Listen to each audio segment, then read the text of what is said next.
Hello guys, আজ আমি ভোলা ভেটকি মাছের রেসিপি নিয়ে চলে এসেছি। তো আলু দিয়ে এই ভোলা ভেটকি মাছের রেসিপিটা আমি বানাবো। তো আপনাদেরকে দেখিয়ে দেবো কিভাবে আমি বানিয়েছি, খুব সিম্পল। তো নমস্কার বন্ধুরা, আমি অনামিকা, আপনাদের চ্যানেল অনামিকা রান্নাঘরে সবাইকে স্বাগত। তো চলুন ঝটপট বানিয়ে নেওয়া যাক। তো এখানে প্রথমেই দেখুন 4 পিস মাছ নিয়ে নিয়েছি, মানে মাছের পিস নিয়ে নিয়েছি, খুব ভালোভাবে কেটে ধুয়ে পরিষ্কার করে নিয়েছি। এখানে লবণ, হলুদ আর একটু লঙ্কার গুঁড়ো খুব ভালোভাবে মাখিয়ে 10 থেকে 15 মিনিট আমি কিন্তু রেখে দেব।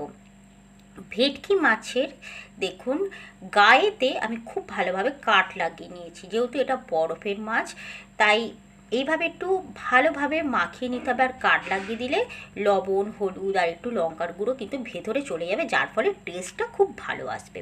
তো এটা 10 মিনিট থাক। অপর দিকে দেখুন আগে থেকেই কিন্তু আমি তেলটা গরম করতে দিয়ে দিয়েছি। সাদা তেলের রেসিপিটা বানাচ্ছি, আপনারা চাইলে সর্ষের তেলে বানাতে পারেন। খুব সাবধানের সাথে একদম ধোঁয়া ওঠা তেলেতে আমি কিন্তু এই মাছগুলো ছেড়ে দিচ্ছি, যাতে নিচেতে লেগে না যায়। এই জন্য একটুখানি তেলটাকে ধোঁয়া ওঠা গরম তেলেই ছাড়ছি। আর খুব সাবধানের সাথে মাছের পিসগুলো একে একে ছেড়ে দেব।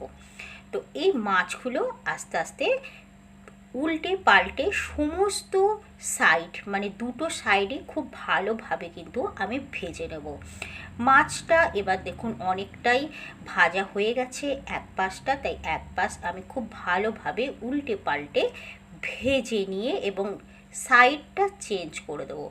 তো উল্টে পাল্টে ভেজে নিচ্ছি। এখানে দেখুন মোটামুটি এক সাইড ভাজা হয়ে গিয়েছিল, তাই অপর সাইড আমি এখানে উল্টে পাল্টে ভেজে নেওয়া হয়ে গেছে। এবার মাছের যখন দুটো সাইডই ভাজা হয়ে যাবে, তেলটাকে ছেঁকে আমি কিন্তু তুলে নিচ্ছি। আর হ্যাঁ, গ্যাসের ফ্লেমটা এবার কিন্তু লো টু মিডিয়ামে রেখেই খুব ভালোভাবে ভেজে নিয়েছি, যাতে মাছের ভেতরের অংশগুলো খুব ভালোভাবে ভাজা হয়। আর আরেকটা কথা খেয়াল রাখতে হবে এখানে বন্ধুরা, আপনাদেরকে বলে দিই, মাছটা কিন্তু আমি একটু লাল লাল করেই ভেজে নিয়েছি। এবার এই পিসটাও আমি খুব ভালোভাবে ভেজে নিয়েছি, তুলে নিয়েছি। এই একই তেলে আমি আলু ভেজে নেব। যেহেতু আমি এখানে আলু দিয়ে রেসিপিটা বানাচ্ছি, তাই আলু ভেজে নেব। আলুটা একটু লাল লাল করেই ভেজে নেব। এখানে আমি মিডিয়াম সাইজের আলু 4টে দিয়েছি। 4টে আলু খুব ভালোভাবে কেটে ধুয়ে পরিষ্কার করে নিয়েছি। তবে আপনারা চাইলে আলু না দিয়েও রেসিপিটা বানাতে পারেন। অল্প একটু লবণ, হলুদ দিয়ে দিলাম, দিয়ে হালকা নাড়াচাড়া করে আলুটাকে ভাজতে থাকবো যতক্ষণ না আলুটা একটু ভাজা বা সেদ্ধ হয়ে যায়, ততক্ষণ পর্যন্ত আলুটাকে ভেজে নেব। এখন দেখুন আলুটা কিন্তু অলরেডি 50% এখানে ভাজা হয়ে গেছে। এর থেকে বেশি আর আমি আলুটা ভাজবো না। গরম তেল থেকে আলু ছেঁকে তুলে নিয়ে নিচ্ছি। আর আলুটা খুব সুন্দরভাবে ভাজা হয়েছে, যার ফলে পরেতে এই আলুর টেস্টটা কিন্তু 10 গুণ বেড়ে যাবে। একটা শুকনো লঙ্কার ফোড়ন দিয়ে দিচ্ছি। এখানে গ্যাসের ফ্লেমটা অবশ্যই কম করে রেখে দিয়েছি। একটা বড় তেজপাতা দিয়ে দিলাম, অল্প একটু জিরে দিয়ে দিলাম, আর একটু স্বাদ বাড়ানোর জন্য ফোড়ন হিসেবে এখানে দিয়ে দেব এলাচ। এই এলাচটা কিন্তু দিলে খুব সুন্দর একটা টেস্ট আসে। তো খুব ভালোভাবে ফোড়নটাকে হতে দিচ্ছি, আর সুন্দর একটা মিষ্টি গন্ধ এই সময় কিন্তু আসছে। তো এই মিষ্টি গন্ধটা আসা অবধি আমাদের অপেক্ষা করতে হবে। এবার দেখুন এখানে টমেটো দিচ্ছি। টমেটোটা এখানে একটাই টমেটো দিয়েছি, একটু মিডিয়াম সাইজের দিয়েছি, আর টমেটোটা একটু বড় বড় করে কেটে দিয়েছি। তো এই টমেটোটা একটু নরম করার জন্য ওপর থেকে দিয়ে দিলাম 1 চামচ লবণ। টমেটো মানেই লবণ, লবণটা দিয়ে দিলে কি হয়, তাড়াতাড়ি এখানে টমেটোটা একটু নরম হয়ে আসে।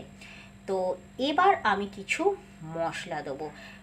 এই অবশ্যই গুঁড়ো মশলা, হলুদ দিয়ে দিলাম, হলুদটা দিয়ে দেওয়ার পর এখানে লঙ্কার গুঁড়ো দিয়ে দিলাম, লঙ্কার গুঁড়ো দিয়ে দেওয়ার পর এখানে দেখুন আমি একটা পেস্ট দিচ্ছি, এটা আদা, জিরে আর এখানে কাঁচা লঙ্কার পেস্ট।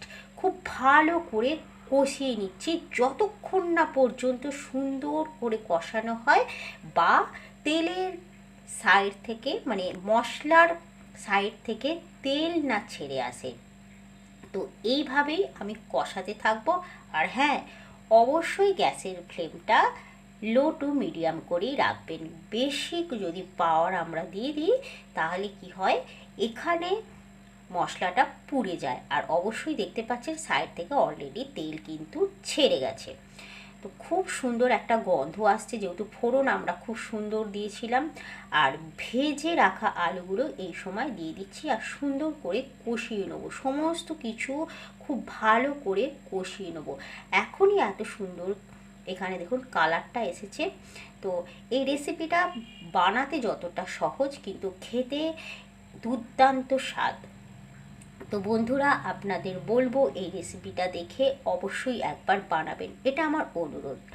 তো এই রেসিপিটা যদি আপনাদের ভালো লেগে থাকে তো লাইক, কমেন্ট, শেয়ার, চ্যানেলটিকে প্লিজ সাবস্ক্রাইব করে নেবেন। আর ফেসবুকে আমার একটি পেজ আছে, সেখানে অবশ্যই ফলো করবেন। এবার আমি অল্প একটু জল দিলাম, জলটা অবশ্যই অল্প দেবো যেহেতু আমি কালিয়া বানাচ্ছি। আর একটু ভালো করে জল দিয়ে মিশিয়ে নিচ্ছি। মেশানো হয়ে গেলে মোটামুটি এখানে 5 মিনিট মতো একটু ঢাকা চাপা দিয়ে রেখে দেবো। ঢাকা চাপা দিয়ে দিলে একটু আলুটা সেদ্ধ হয়ে আসবে। তো এখানে দেখুন মোটামুটি 5 মিনিট পর আমি ফিরে এসেছি। আপনাদেরকে অবশ্যই দেখিয়ে দেবো একটা আলু কেটে আলুটা সেদ্ধ হয়েছে কিনা। আলুটা কিন্তু খুব সুন্দরভাবে সেদ্ধ হয়ে গেছে। আর যেই ঢাকাটা খুলেছি খুব সুন্দর একটা মিষ্টি গন্ধ এসেছে। মাছগুলো এখানে দিয়ে দিচ্ছি। এবার মাছগুলোর মধ্যে এই গ্রেভিটা আস্তে আস্তে চলে গেলেই ওপর থেকে একটু ধনেপাতা সার্ভ করে দিলেই কিন্তু আজকে ভোলা ভেটকি মাছের এই রেসিপিটা অবশ্যই কমপ্লিট হয়ে যাবে। আর গরম গরম ভাতে এই রেসিপিটা জাস্ট অসাধারণ। তো এই রেসিপিটা সাদা সিম্পল হলেও কিন্তু খেতে হবে দুর্দান্ত। তো এবার আমি গ্যাসের ফ্লেমটা একদম লো টু মিডিয়ামে করে রেখেই অল্প একটু ধনেপাতা দিয়ে দিয়েছি। আর এখানে দেখুন সার্ভ করে আপনাদেরকে দেখিয়ে দিচ্ছি। গরম গরম ভাত নেওয়া হয়েছে আর উপরে একটু গ্রেভি, একটু আলু আর মাছের পিসটা জাস্ট জমে যাবে। এই রকম গরম গরম ভাতে গরম গরম কালিয়া পেলে আর কি চাই, সঙ্গে আপনাদের ভালোবাসা চাই আর একটু আমার পাশে দাঁড়ানো চাই। Thank you.